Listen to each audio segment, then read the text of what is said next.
Hello दोस्तों, समाज वाटिका channel में आप सबका स्वागत है। मैं विमल सर। आज हम बिहार बोर्ड एनसीईआरटी बुक कक्षा 7 विषय नागरिक जीवन के अध्याय नंबर 2 को देखेंगे। यह है अध्याय नंबर 2। अध्याय नंबर 2 में दिया हुआ है स्वास्थ्य में सरकार की भूमिका। तो इसमें हम देखेंगे कि देश में लोगों के स्वास्थ्य में या देश में लोगों के स्वास्थ्य के लिए सरकार की क्या भूमिका है। सरकार कहाँ तक लोगों के स्वास्थ्य की फिक्र करते हैं और उनके स्वास्थ्य के लिए वे क्या क्या तरह के किस किस प्रकार के प्रबंध करते हैं। तो इसी बातों के साथ हम इस चैप्टर को शुरू करते हैं और देखते हैं कि सरकार की क्या भूमिका रहती है लोगों के स्वास्थ्य के लिए। तो चलिए सीधे चलते हैं इसके चैप्टर पर। लोकतंत्र में लोगों की अपेक्षा रहती है कि सरकार उनके कल्याण के लिए कार्य करे। यह शिक्षा, स्वास्थ्य, रोजगार प्रदान करने एवं गृह निर्माण, सड़कों के विकास तथा बिजली आदि उपलब्ध कराने के माध्यम से हो सकता है। इस अध्याय में हम स्वास्थ्य के अर्थ और उससे संबंधित समस्याओं को जांचेंगे। इस अध्याय के उपशीर्षकों को देखिए। आपके विचार में यह विषय सरकार के काम से किस प्रकार जुड़ा हुआ है। यहाँ चित्र दिया हुआ है जिसमें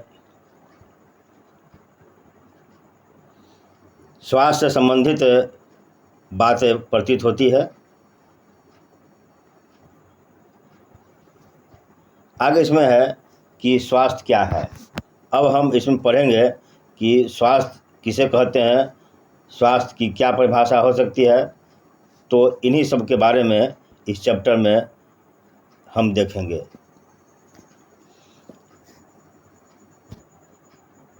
स्वास्थ्य क्या है। स्वास्थ्य के बारे में हम अनेक प्रकार से सोच सकते हैं।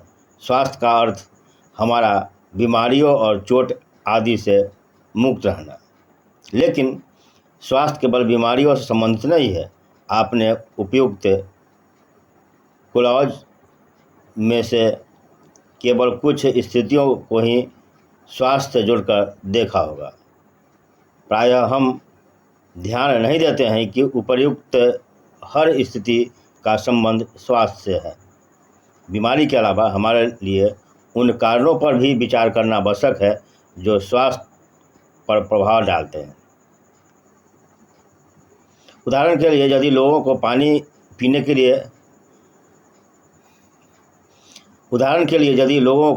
के लिए स्वच्छ पानी और प्रदूषण मुक्त वातावरण मिले तो वे सामान्यतः स्वस्थ रहेंगे। दूसरी ओर यदि लोगों को भरपेट भोजन न मिले अथवा उन्हें घुटन भरी अवस्था में रहना पड़े तो उनके बीमार पड़ने की संभावना अधिक है। हम सब चाहते हैं कि हम जो भी कार्य करें चुस्ती से और ऊंचे मनोबल के साथ करें। सुस्त और अकर्मण्य रहना, चिंताग्रस्त होना और लंबे समय तक डरे समय रहना स्वस्थ जीवन के लक्षण नहीं है। हम आपको तनाव मुक्त और प्रसन्न रहना हम सबको तनाव मुक्त और प्रसन्न रहना चाहिए। हमारा जीवन के ये सभी पहलू स्वास्थ्य के हिस्से हैं।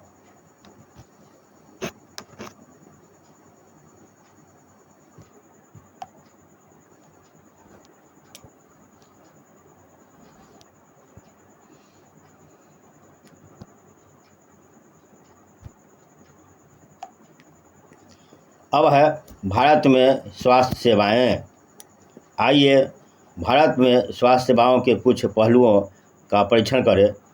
यहाँ दी गई तालिका के प्रथम और द्वितीय स्तंभों में दिखाई गई स्थितियों की तुलना कीजिए।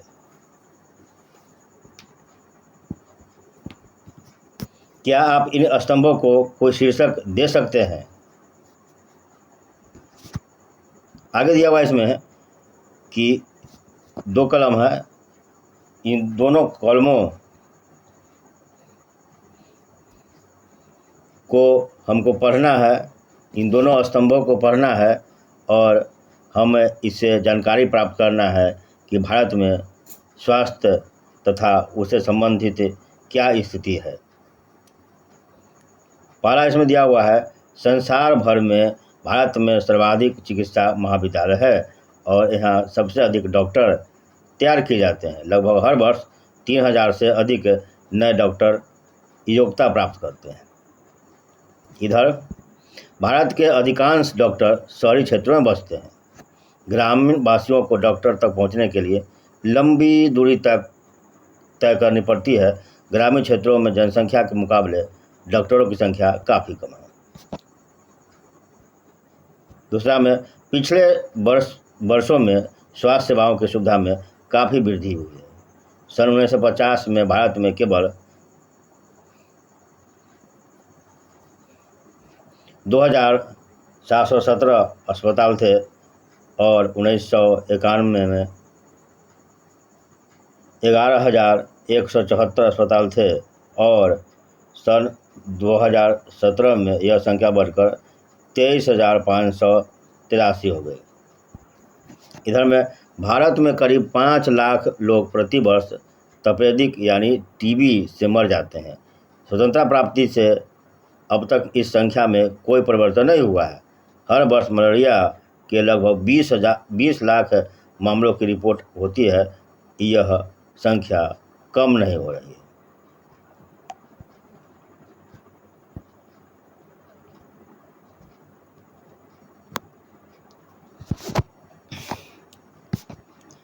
तीसरा, भारत में विदेशों से बहुत बड़ी संख्या में इलाज कराने हेतु चिकित्सा पर्यटक आते हैं।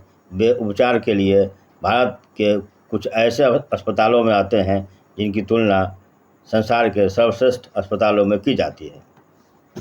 यानी चिकित्सा पर्यटक, यानी चिकित्सा पर्यटक किसे कहते हैं? तो चिकित्सा पर्यटक वैसे पर्यटक होते हैं, वैसे व्यक्ति होते हैं जो विदेशों से भारत में आते हैं और अपना इलाज यहीं के अस्पताल में रहकर करवाते हैं। तो वैसे व्यक्ति को चिकित्सा पर्यटक कहा जाता है। आगे इसमें दिया हुआ है दूसरे खंड में, हम सबको पीने का स्वच्छ जल उपलब्ध नहीं करा पा रहे हैं। संचारणीय बीमारियां पानी के द्वारा एक दूसरे को लगती है। इन बीमारियों में से 21% जल जनित, जैसे हैजा, पेट की कीड़े, हेपेटाइटिस इत्यादि। तो इसमें मुख्य बात है संचारणीय बीमारियां। संचारणीय बीमारियां वैसी बीमारियां जो एक व्यक्ति से दूसरे व्यक्ति में प्रवेश करती है या दूसरे व्यक्ति तक पहुंच जाते हैं, और ये पहुंचते हैं पानी के द्वारा, भोजन के द्वारा, हवा के द्वारा। इन माध्यमों से एक दूसरे से पहुंच जाते हैं। भारत विश्व का दवाई निर्मित करने वाला तीसरा बड़ा देश है और यहाँ से भारी मात्रा में दवाइयाँ निर्यात होता है। भारत के समस्त बच्चों में से आधे को खाने के लिए पर्याप्त भोजन नहीं मिलता है और वे अल्प पोषण का शिकार होते हैं।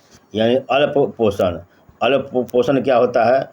यानी वैसे पोषण जो किसी बच्चों को या किसी भी व्यक्ति को, बच्चों को जितना उसे खाने का भूख होता है उससे कम, यानी लगभग आधे भोजन प्राप्त होते हैं।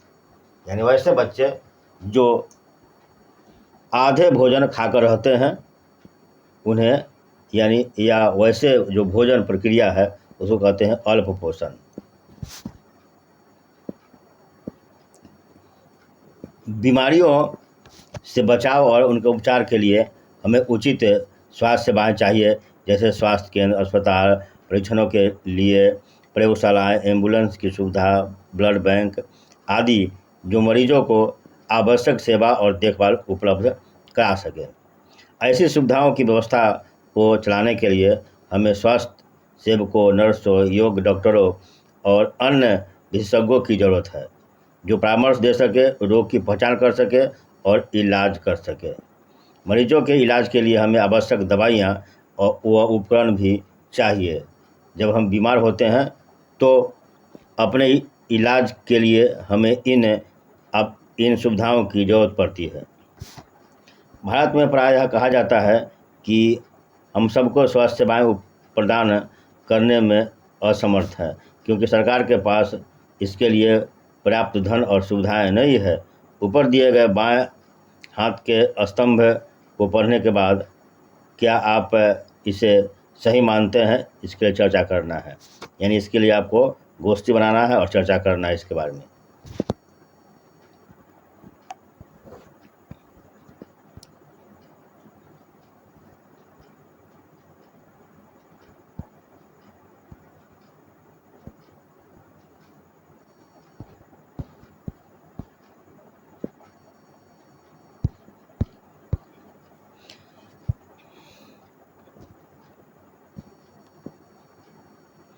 भारत में बड़ी संख्या में डॉक्टर, दवाखाने और अस्पताल है।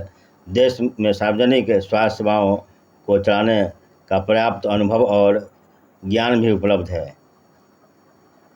ये ऐसे चिकित्सालय और स्वास्थ्य केंद्र हैं जिन्हें सरकार चलाती है। सरकार अपनी जनसंख्या के एक बड़े भाग की देखभाल करने में असमर्थ है, जो सैकड़ों और हजारों गांवों में फैली हुई है। इस विषय पर हम बाद में अधिक विस्तार से चर्चा करेंगे।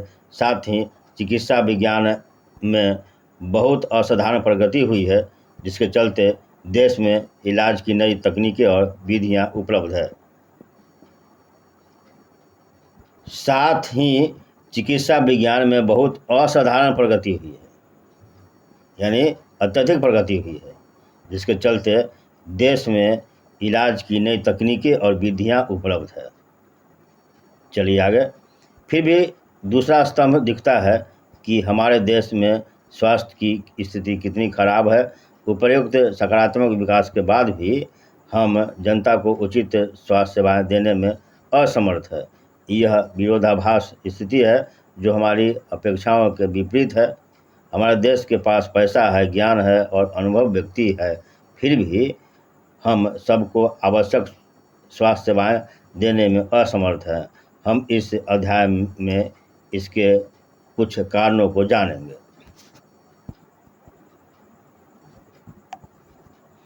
यहाँ दिया हुआ है, सरकारी अस्पतालों के मरीजों को अक्सर ऐसी लंबी लाइनों में खड़े होकर इंतजार करना पड़ता है। तो यही स्थिति है। आज के वीडियो में हम यहीं तक रहेंगे।